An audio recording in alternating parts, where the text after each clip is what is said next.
Assalamualaikum, very good morning, fellow directors, ladies and gentlemen. It's not too late for me to wish you Selamat Hari Raya for those who celebrate Hari Raya.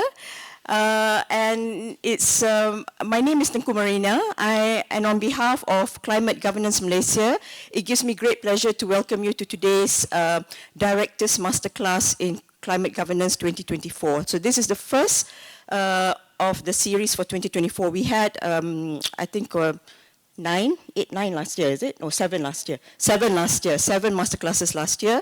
So we're continuing that into 2024, and I hope that you will be able to support the other classes as well. So we have 6 for this year, and this is the first one.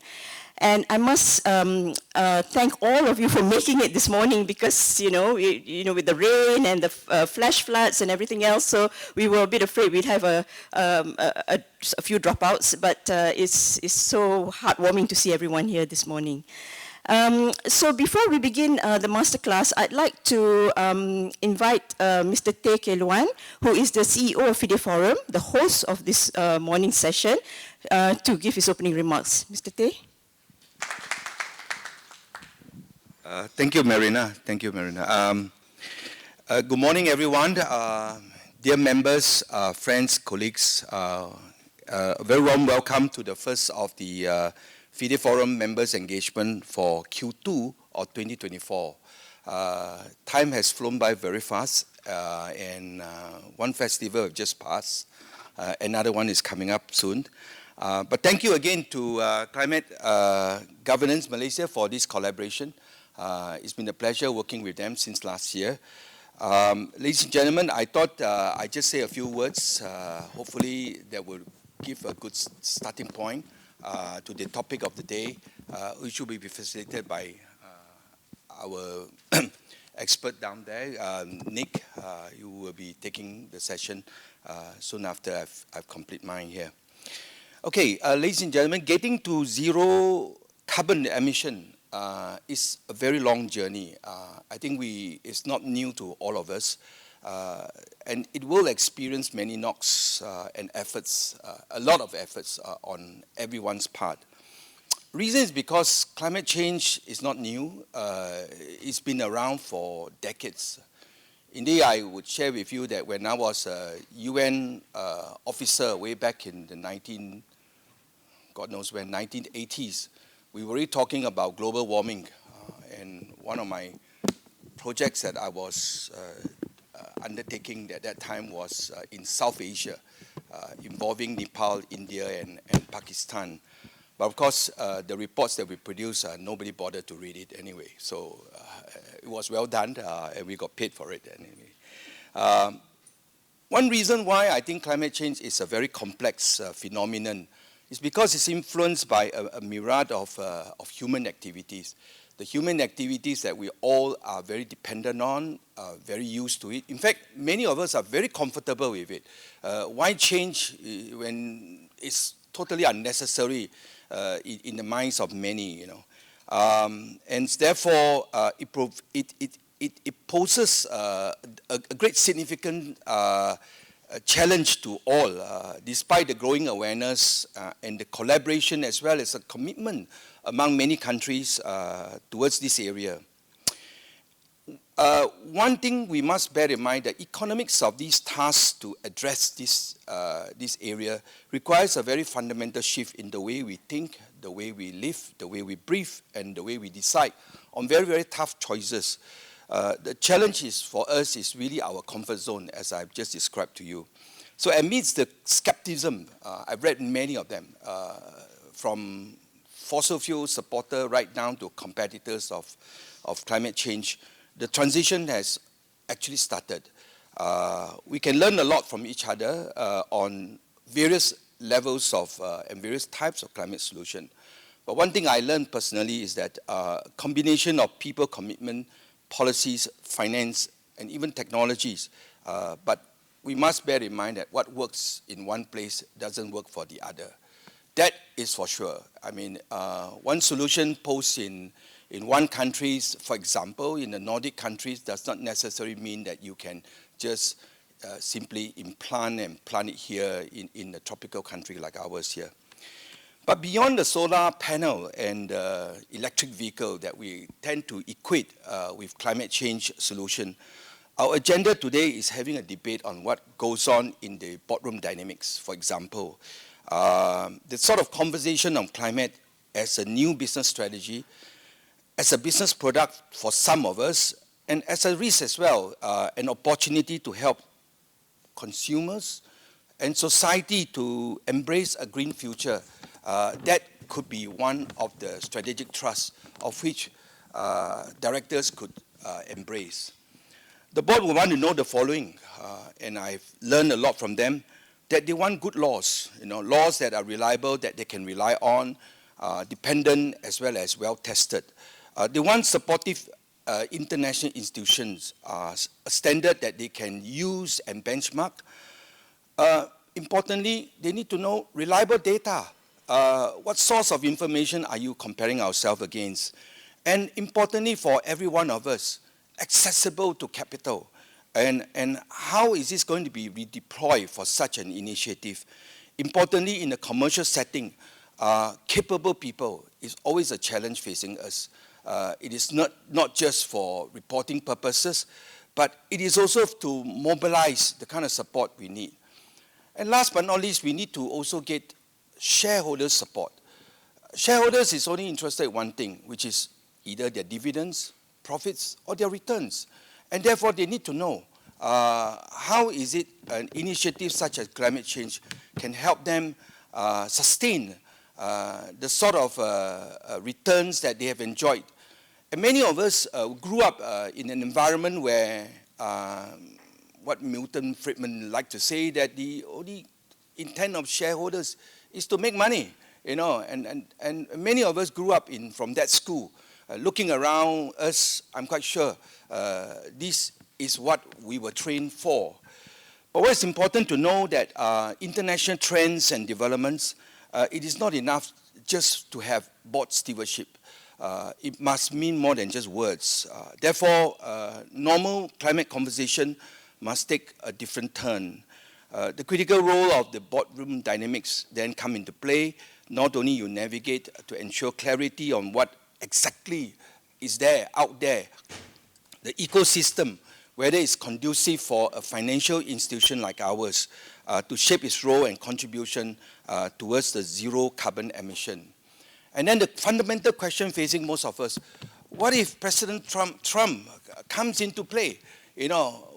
Being the biggest emitter of carbon, for a long time, for history, will that derail the entire geopolitical development that has taken place and what we have seen? But back home, the board is expected from Bank Negara's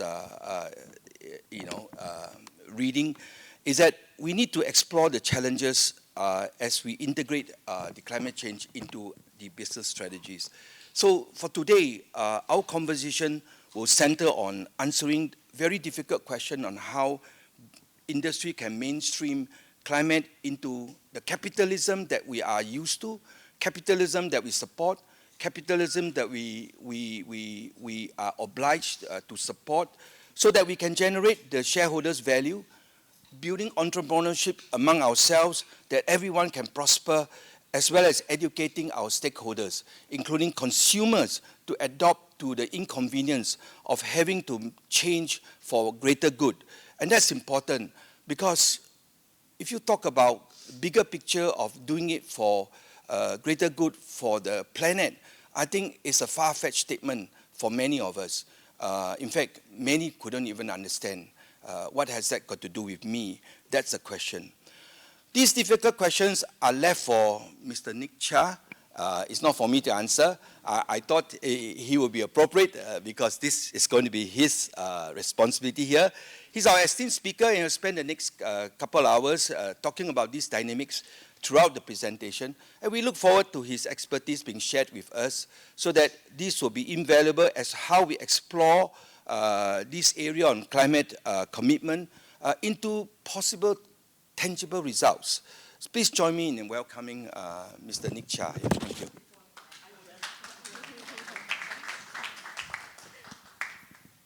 Thank you, Luan. Thank you for outlining the discussion for today. So just before I introduce Nick, I'd just like to mention that for those who missed last year's Masterclass series, allow me to give a quick introduction. So this series is led by corporate governance experts. Climate Governance Malaysia is pleased to bring you the Directors Masterclass series, going beyond compliance, providing tools to excel in board leadership.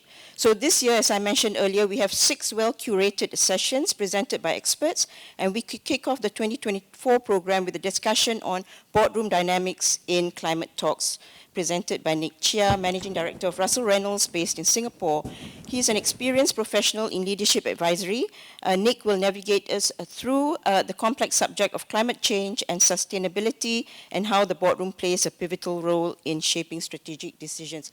So you can read more about Nick up there, but Nick, welcome, and the floor is yours.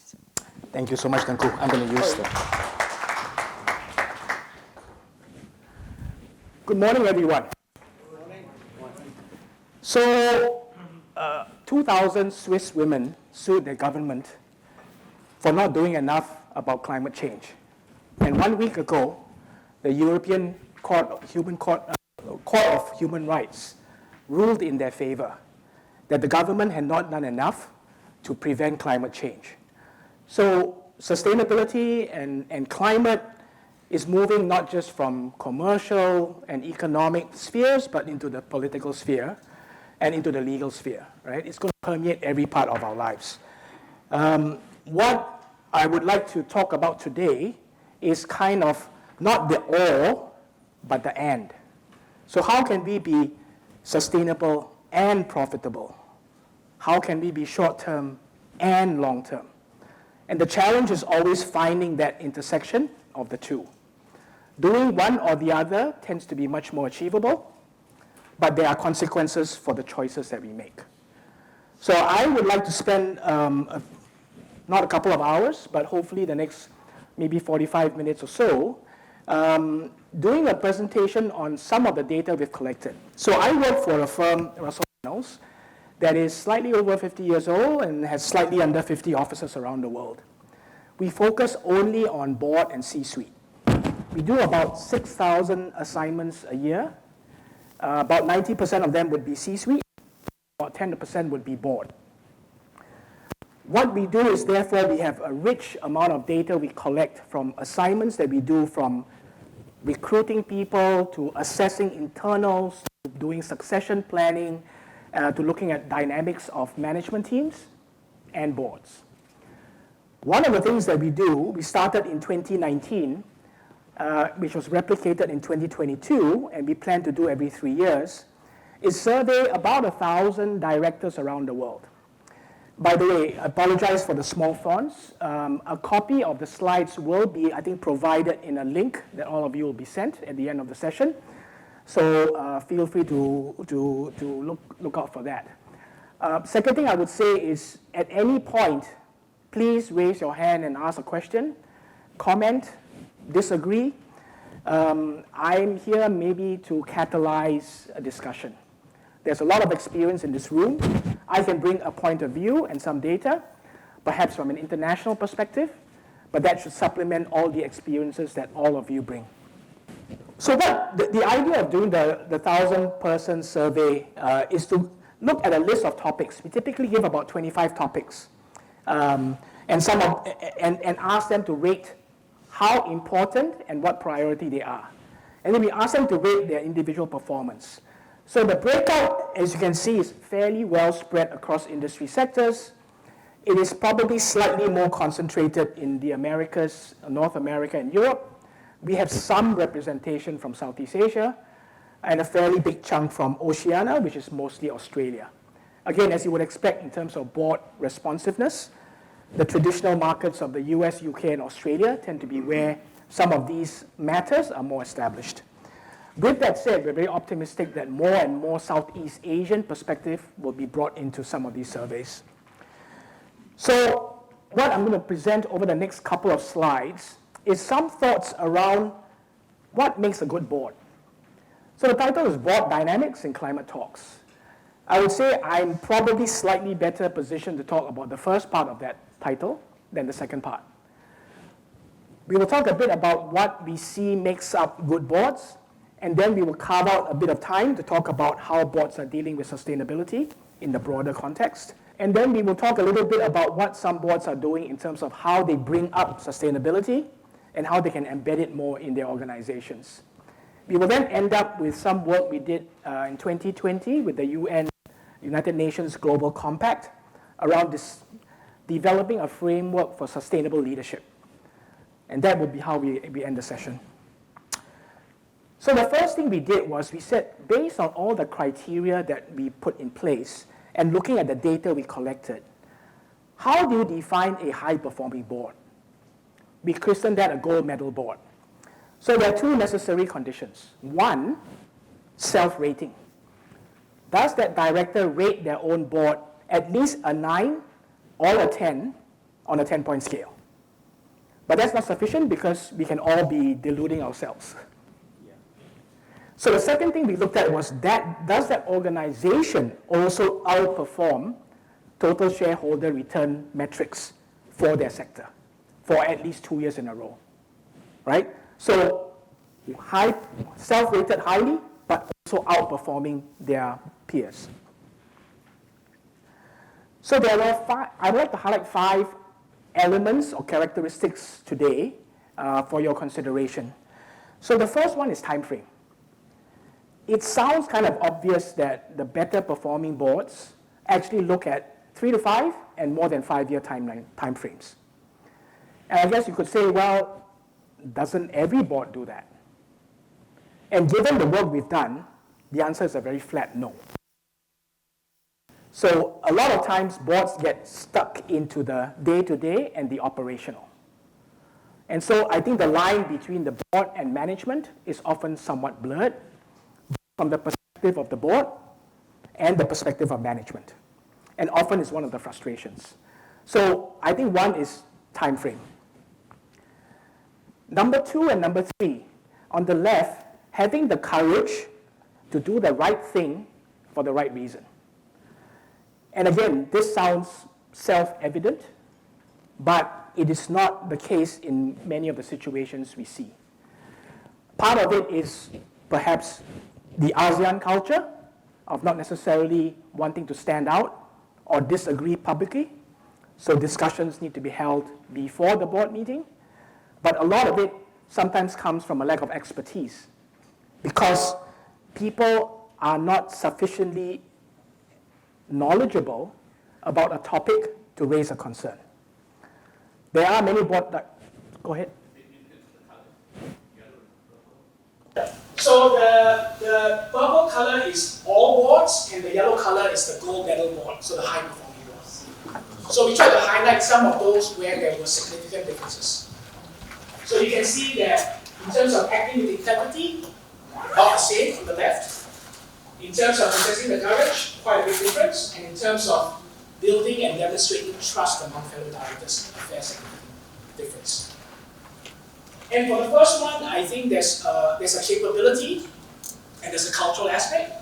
For the second one, I often talk to board members who feel like they don't really know their fellow board members, let alone trust and truly know them to a level of detail. Right? And I can understand that board members, it's difficult enough to build that connectivity on the management team who work every day with themselves. You see differences among management teams who don't really know each other besides a professional environment. Boards meet much less frequently, and there are not that opportunities. So therefore, a lot of times we find the higher performing boards find opportunities that are not on the calendar. So separate sessions, their own sessions, separate discussions, and so on. So this would be another 2 areas, right? The second and third area that we find differences.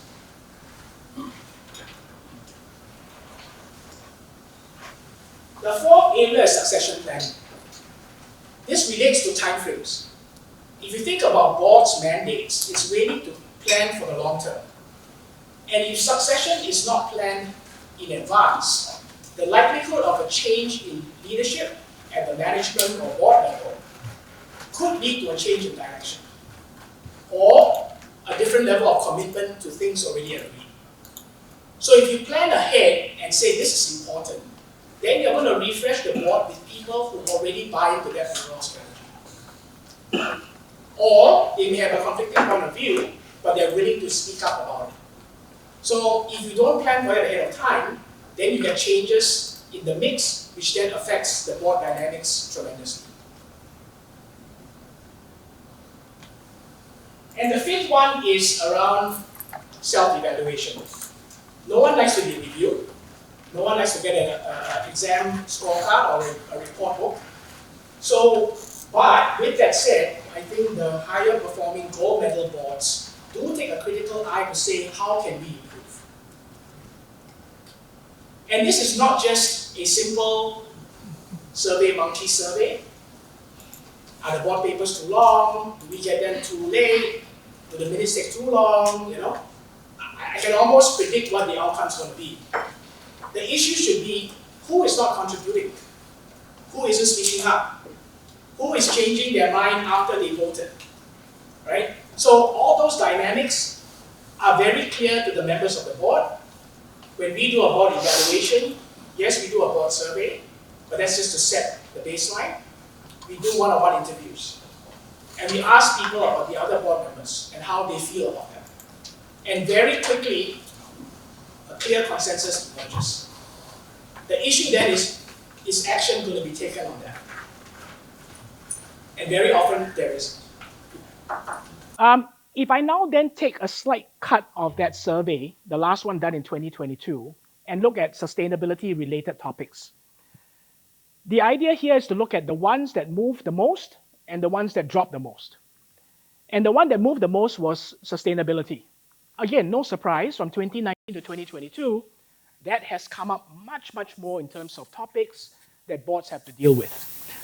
At the same time, if you look at the left column, which is 2019, all boards, the center column, which is 2022, so the difference of 3 years, all boards, and then the far right is gold medal boards.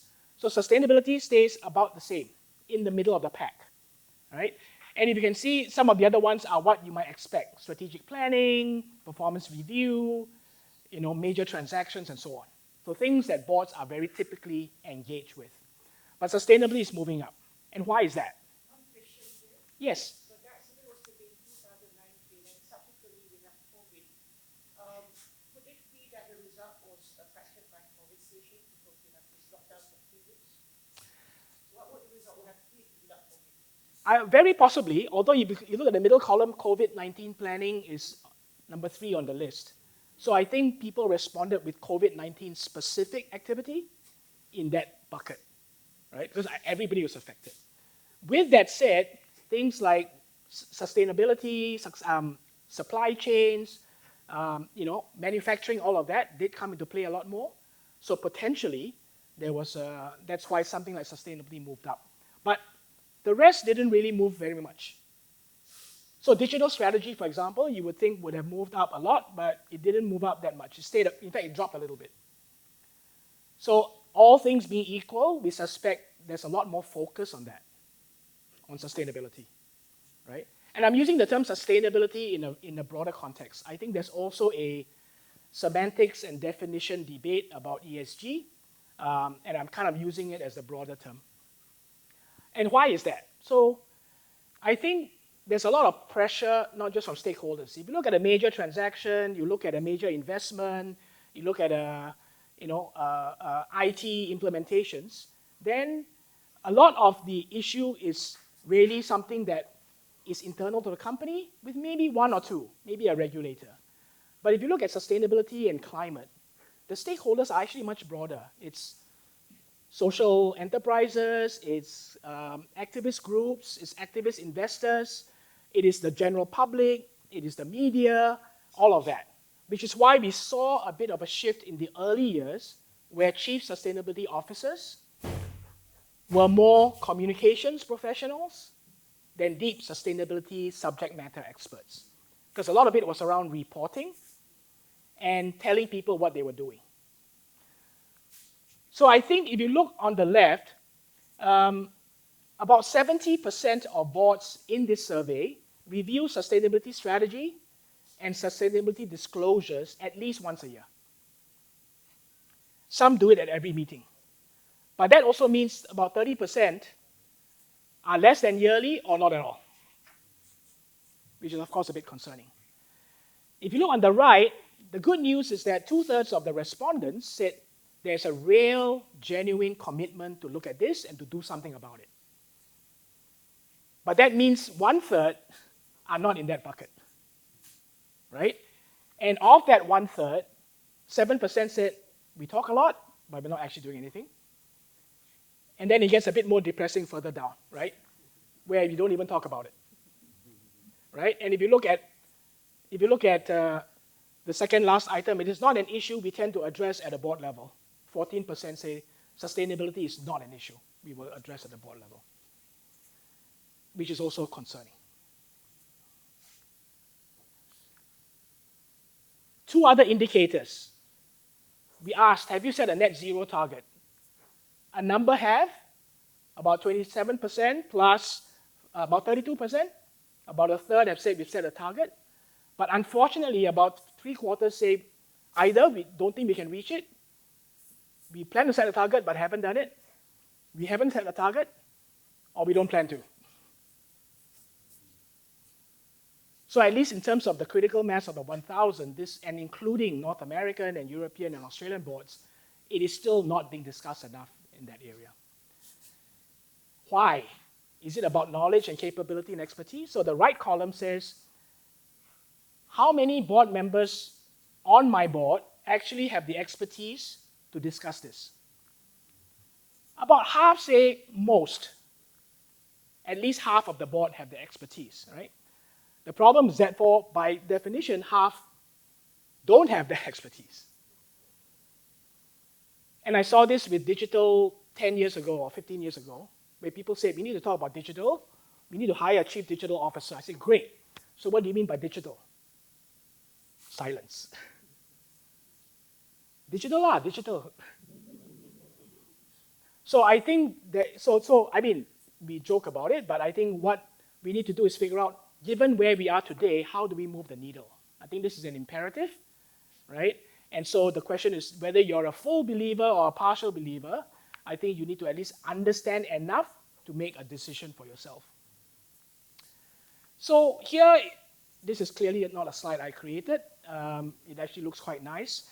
One of the things that we found through the survey and through our work with boards, board director search, board evaluations, is that there has to be very clear clarity and alignment between the board and management.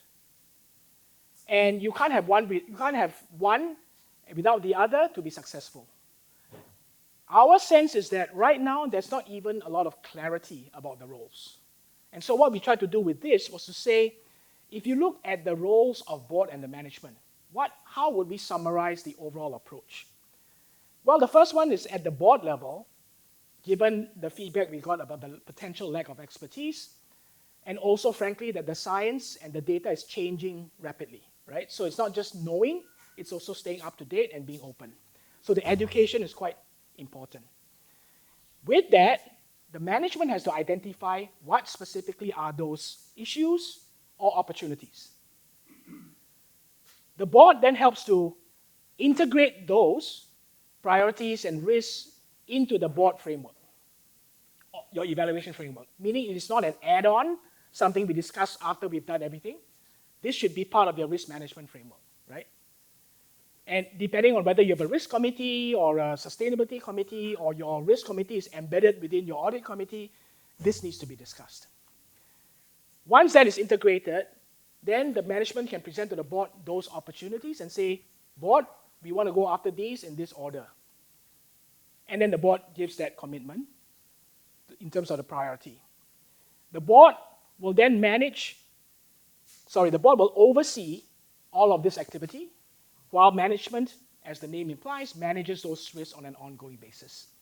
And finally, management will then disclose all of the things that the company is doing towards reaching its sustainability goals, and the board ratifies that. We have found in some cases the expertise sits more at the board than the management, and the board has to get more involved to push management along. So the board might actually be, and that's where the colors mix up. So our view is that unless this is clear, management doesn't know if that is in their bucket or in your bucket. And they don't know whether they are supposed to provide options or they select an option that you provide. So I think this is something that we've tried to develop to say this might be a way of thinking about how the board and the management engages on this topic.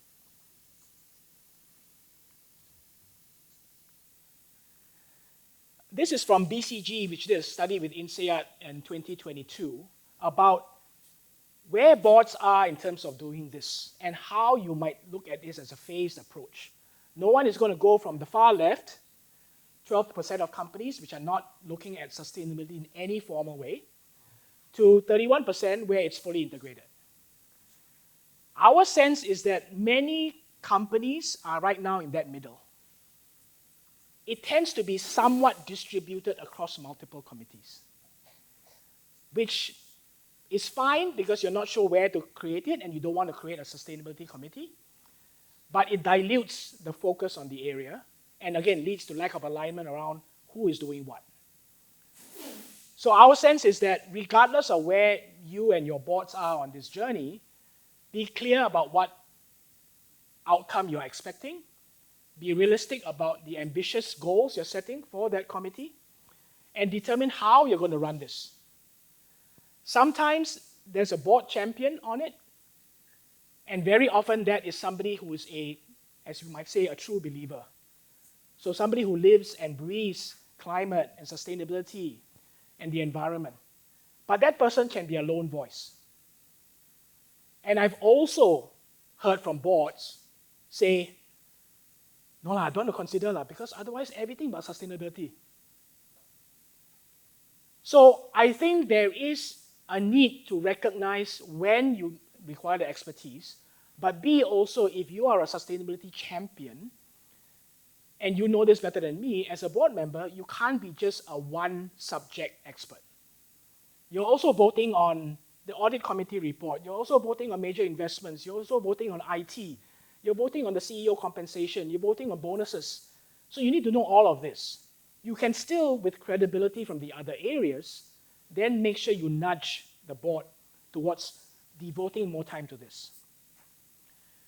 And unlike management, which can to some extent dictate what a management member does by scoping their role, setting out KPIs, it is much harder to nudge boards because of the atmosphere, because of the culture, and because of the desire, A, perhaps not to stand out, and B, the desire to do it in a dignified and respectful way. So the challenge in a lot of these cases is not whether people believe in it, it is how do you influence others to actually take this up as something crucial for the company. And if the company decides it is in that bucket which says we don't care about it and we don't want to do it, then if you are associated with that company, then you have to decide if that fits with your principles and values. And if it does, fine.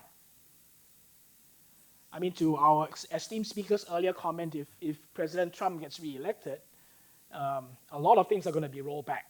A lot of regulations will move back. So how, for those of us who feel that we need to keep pushing, how do we keep that pressure on in the face of these difficult obstacles? So this is the framework we developed with the United Nations Global Compact. So we looked at this about 3 or 4 years ago and said, given the rising importance of sustainability, and since we are in the leadership business, what are the aspects that we would need to start measuring and assessing and forecasting and requiring in senior executives? So we spoke to my recollection was about 700 or 800 senior executives, right, board members, CEOs, and so on, and said, of those that were successful in embedding sustainability, what were the things that these individuals had as their part of their profile? So if you start at the top left, it is really about looking at this as an entire ecosystem, right? And because sustainability is one of those topics where if you say, you know what, we don't want to use this fossil fuel, we want to use this. Well, where did this renewable resource come from? And secondly, if I'm shipping components from one country to another for assembly and then shipping them back for sale, it might be cheaper than actually doing everything in one country. So then you get into the profitability and shareholder value creation that our speaker spoke about earlier. How do you decide what are the principles that look at that? So you need to look at it from a broader system. And secondly, you need to be ambitious and be very results-driven because there will be a lot of resistance, so you need to drive that. Secondly, stakeholder inclusion, not just stakeholder management.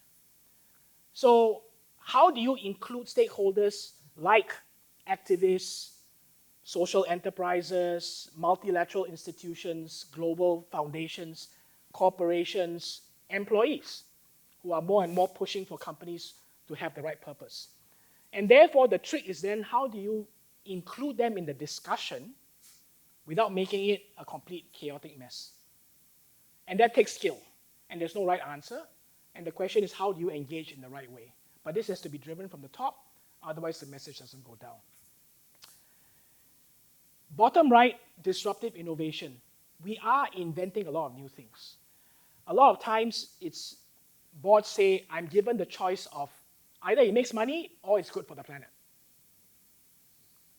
And yes, I think in certain situations, those are trade-offs that you have to make. But sometimes it could be that it's good for the planet, doesn't make as much money, but it still makes good money.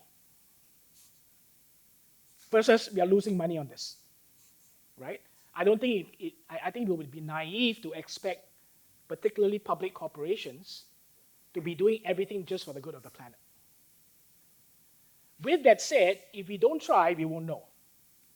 And the science keeps changing, and unless you're keeping track of some of the newer sciences that are coming up, the newer inventions, you're not going to know whether something is actually possible. So I was speaking, I think a couple of weeks ago with someone from one of the big printer and PC manufacturers. And he said, we are looking to hire somebody for the circular economy, right? And I said, okay, so what do you mean by that? He said, well, actually 80% of our plastics in our products are already ocean plastic.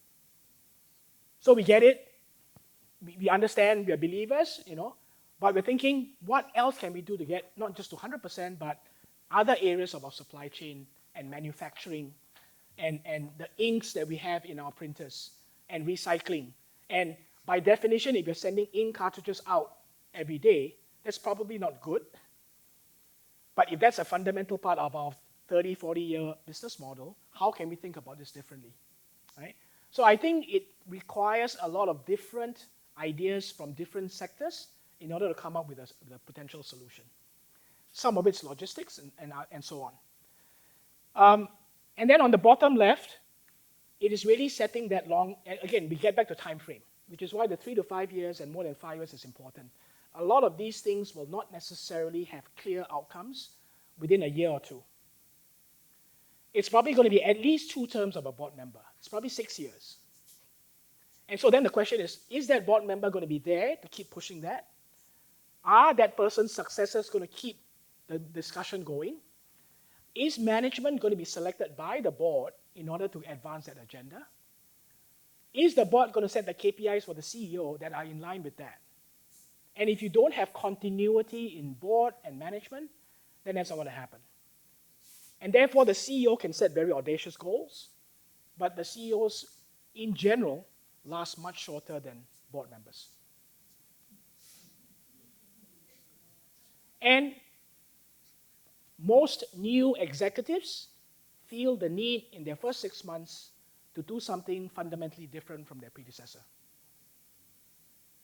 So how do you then ensure, if there is an orderly succession, that fundamentally different would be something in alignment with what the board sees as the long-term future of the company, including sustainability, but other areas as well.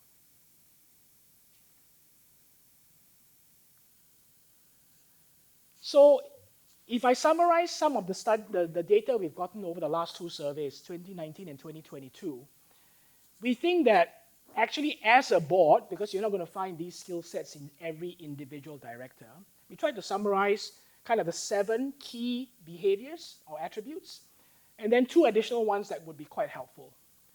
So the first 2 relate to a board leader. We say board leader because it could be the chairman, it could be the lead independent, it could be the NC chair. It's really focusing the attention.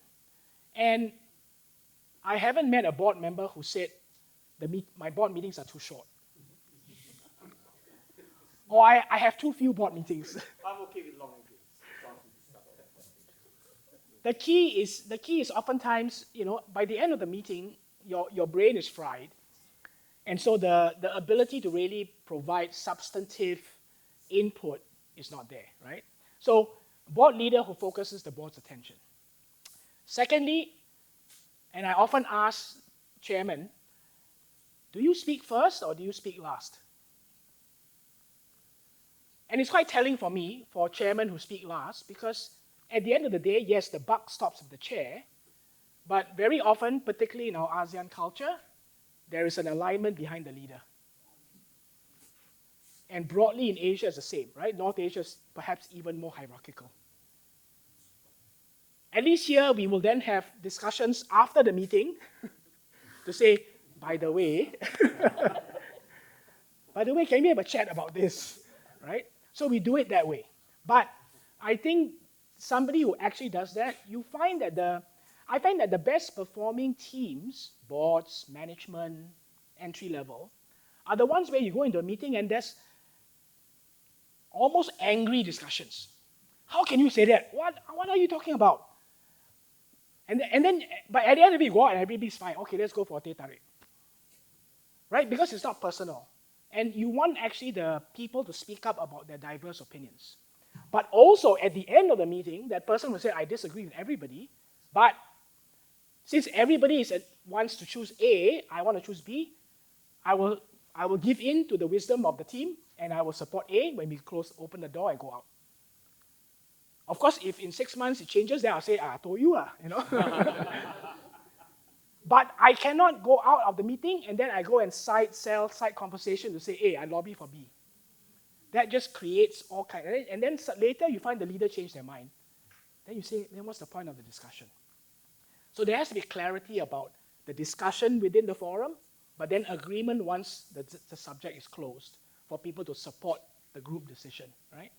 And so I think number 2 actually for me is one of the most crucial things in board dynamics.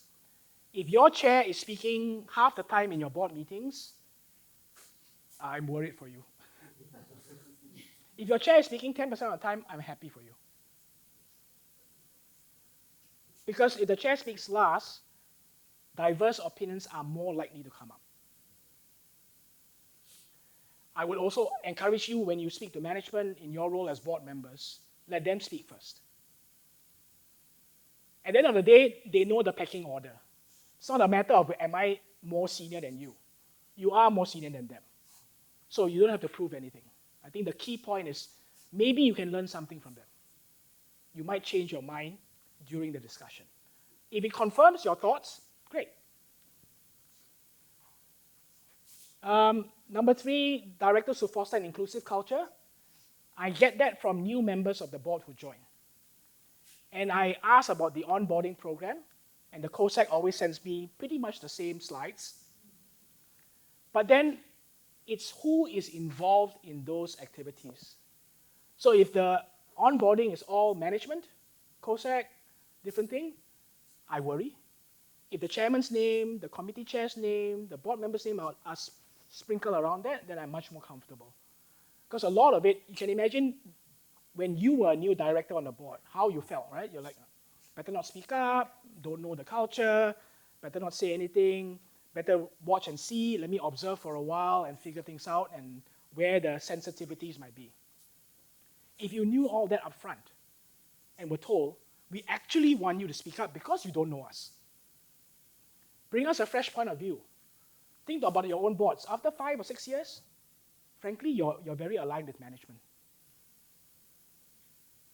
If you think about your own boards, I mean, this is something Tan Sri Wahid mentioned to me, right? He said thinking in his own days, he said, by the 6th, 7th year, I'm defending management. Then I realized, wait a minute, I shouldn't be defending management. I'm on the board. Okay, I need to be independent, right? How do I keep my independence hat on? Whether you're independent or not, right? There's also sometimes a divide between nominees and independents. And then because the independents are always in the minority, the challenge is how you raise issues in the right way. Yes, you can get the independents together, but then you get a split board. So how do you get that discussion going within the full board as much as possible? Directors will ask the right questions. I know very few board members who will raise their hand and say, I don't understand. Can you tell me what is this about? So there's a bit of security, there's a bit of self-image and all that, right? But as a board member, remember at the end of the day, you're signing off on something, whether you understand it or not. And there's an audit trail. And more there's visibility to that, right? I think, was it about a year and a half ago, the directors of Shell were sued for not being digital enough about climate and energy transition and sustainability. The directors individually. So yes, there's a fiduciary responsibility in your list, but beyond that, you also have a responsibility to the broader stakeholder group. I think there's something, one is asking the question, but two is also making sure it's limited, because it's difficult questions that you ask, if you're not diligent enough to make sure it's properly limited, rather than sort of watered down, then, on record, you really haven't really asked the right question. No, agreed. So the point is that it's one thing to ask questions, it's another to make sure they're minuted. So one is make friends with the COSEC. COSECs are overworked and underappreciated, 100%. The poor COSEC is the one who sits in the meetings and has to persuade board members to meet at short notice, who has to get everybody else to get their papers ready. And the COSEC is in the discussions with all of this sensitive information, but has absolutely no influence over it. But the COSEC has a big role to play in all of this in orchestrating it. So I would say, firstly, spend a bit of time with the COSEC, appreciate them a bit more. Secondly, once you do that, guess what? Your comments are going to be minuted. That's true. Right? Now, unless the board agrees, look, let's not minute this, but then if someone says that, then I worry also. Right? Because then it's a warning sign. Then I'd rather you say, let's take it offline, let's have a chat. After the meeting, we'll catch up and then we'll discuss it and we'll table it for the next meeting to discuss. Which is fine, because you may not want to open the Pandora's box. Or you may not want to embarrass somebody by saying, actually, you're wrong. I mean, there are nicer ways to say it, right? So I think the importance of the minuting is frankly that, and it's not just for climate, by the way. I mean, if you voted for a major transaction and it goes sideways, your objections or concerns or whatever, if they were minuted, could potentially shield you from legal liability. Right? So, I mean, it's not, these are not small stakes. Perhaps more importantly, it's your personal reputation. At the end of the day, it's who you stand for and what people think of you in the market. So do whatever you need to do to ensure that that is in line with how you want to live your life. If you're happy to do side discussions, great. If you want to do everything formally, great. But just make sure the systems are in place to support you in doing that.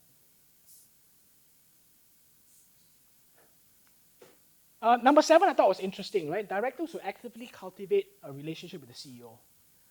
So very often, boards will see the CEO and the CFO, and that's about it. Once in a while, they'll bring somebody else to make a presentation, right? But typically, it's those two. But very often, they only see them in the presentation. So I would suggest that, and okay, the audit committee chair will know the CFO and so on and down the line, right? But those tend to be more either help or inspection type discussions, right? And management hates the inspection kind of discussions, right? But if there's a problem, you need to dig into it.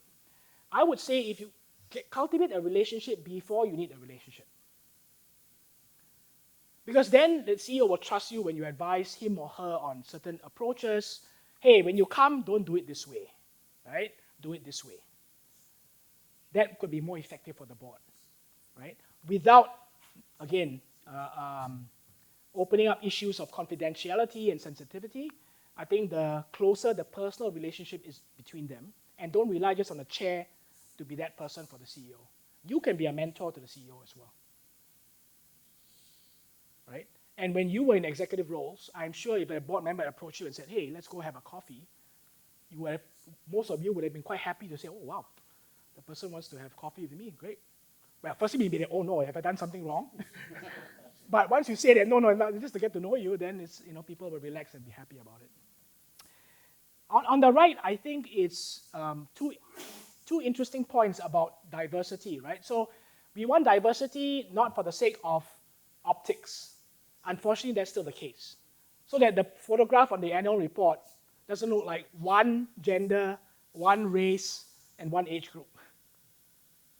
And therefore, diversity from that basis in terms of optics is easiest with gender and race. But frankly, you could have a very diverse ethnic gender board who all think the same way. So the importance is really about mindsets and thinking styles, and whether the board wants to actively recruit people who think differently because of their background, because of their upbringing, because of their profession, right? And if you want to do that, then I think that's a strength of the board. And secondly is that part I mentioned about knowing your fellow directors. I do know most board members know 2 or 3 maybe of the board members that they sit on boards with, but not the full board. And they always will say, oh, yeah lah, but don't really know the person, and different generation and different. I said, but if you're on the same board together and voting on the same thing, particularly for younger women board members, you actually need to kind of connect with everybody, right? So if I recently placed a 44-year-old board member on a Malaysian GLC board, right? And the chairman is, I don't know, mid-60s, so she's the youngest by far, right? But she's felt completely welcome. She's spending time with everybody. The chairman has been very open. They want to put her on some other boards and all that. So I think and they like the fact that she's much closer generationally to the newer generation. At 44, she's still a bit away from the 30-year-olds, but much closer. So just by virtue of her thinking style, she brings up things in a different way for the board to consider. Okay. And just some parting thoughts, I think, to leave with you. How much of your identity is tied up with being a board member? And why are you a board member? What are you getting out of it? And does that identity change if you're a nominated shareholder nominee or you're independent? Does your mindset and perspective change? And when people start to argue and disagree, are you, like most of us Southeast Asians, uncomfortable? Or do you lean in?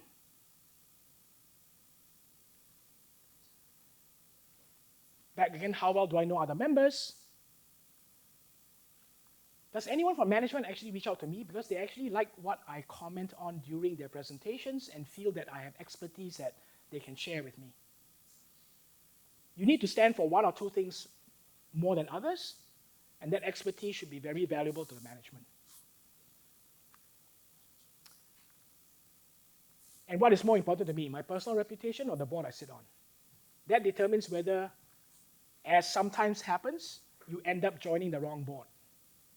And it may be the wrong board but the right company, or the right board but wrong company. Right? So at that point, do you then say, it's not going to work out, let's do the right thing, I'll serve out my term and then go, but really, I'm out. I mean, going before your term is up sends a rather strong signal to the market, so there may be good reasons to have a much more phased one, but you need to decide what you want to do and how that affects your personal reputation. I mean, my belief is at the end of the day, that's all we have is our personal reputation in the market. And we all know that once it's a slippery slope, right? Once there's any vagueness, then people kind of assume. So I think that's it. Yes. Thank you. Any questions?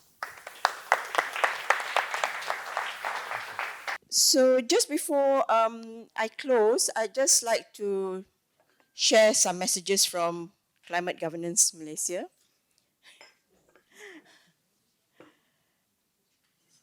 So, well, maybe first of all, I'd just like to remind everyone that on 15th of May, we have our second session with Dr. Gary Teixeira, and the topic will be what directors must know about the recent development in climate science. It won't be a very technical, no, so it's what's related to the boards, okay? So as you can see, please note down, yeah, 15th of May. And then we go to the QR code. So if you could take a couple of minutes just to share your thoughts with us, if you don't mind.